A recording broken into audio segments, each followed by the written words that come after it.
नरहरी झिरवाळांच्या कार्यालयामध्ये एसीबीचे पथक जे आहे ते दाखल झालेलं आहे। महत्त्वाची आणि मोठी बातमी आताच्या घडीची आपण पाहताय। झिरवाळांच्या कार्यालयामध्ये आता एसीबीचं पथक जे आहे ते सध्या पोहोचलेलं आहे। नरहरी झिरवाळ यांच्या कार्यालयामध्ये लाच घेतल्याचं प्रकरण गेल्या काही दिवसांपासून गाजतंय। या प्रकरणी कारवाईला देखील सुरुवात झालेली आहे आणि आता एसीबीचं पथक देखील पोहोचलेलं आहे। कृष्णा सोनरवाडकर आमचे प्रतिनिधी अधिक माहिती देतील। कृष्णा,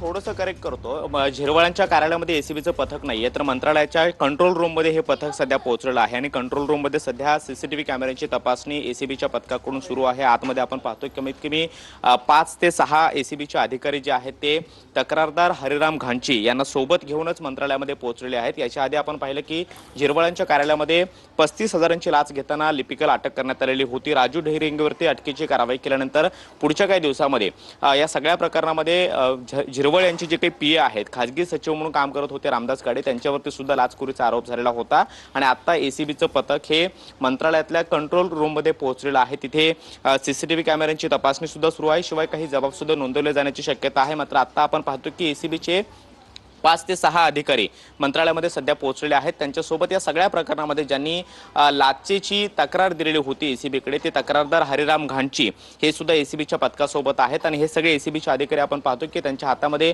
प्रिंटर आणि इतर वस्तू सुद्धा आपल्याला पाहायला मिळाल्या, जे जबाब नोंदवण्यासाठी किंवा इतर दस्तावेज बनवण्यासाठी वापरल्या जातात। त्याचबरोबर या सगळ्या प्रकरणामध्ये आतापर्यंत जे काही आरोपी राजू ढेरेंगवरती होते किंवा जे काही पुरावे आहेत ते सगळे पुरावे जमा करण्याचं काम एसीबीच्या अधिकाऱ्यांकडून सुरू आहे आणि म्हणून एसीबीचं पथक पुन्हा एकदा आज मंत्रालयामध्ये पोहोचलेलं आहे।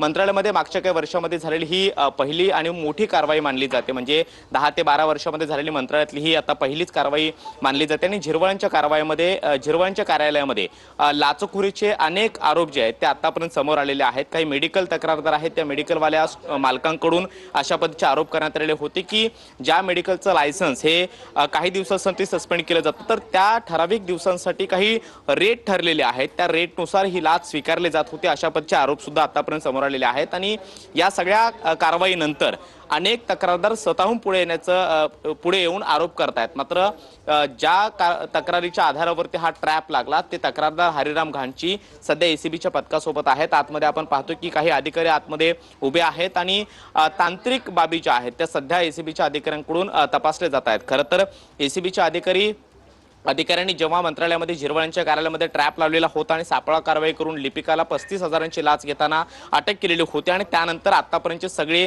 जे काही सीसीटीव्ही फुटेज आहेत, म्हणजे गुन्ह्याच्या अनुषंगाने जे काही आवश्यक बाबी असतात त्या सगळ्या तपासण्यासाठी किंवा पडताळण्यासाठी पुरावे महत्त्वाचे असतात आणि म्हणून पुरावे जमा करण्यासाठी एसीबीचं पथक सध्या पुन्हा नक्कीच धन्यवाद कृष्णा दिलेल्या सविस्तर माहितीसाठी।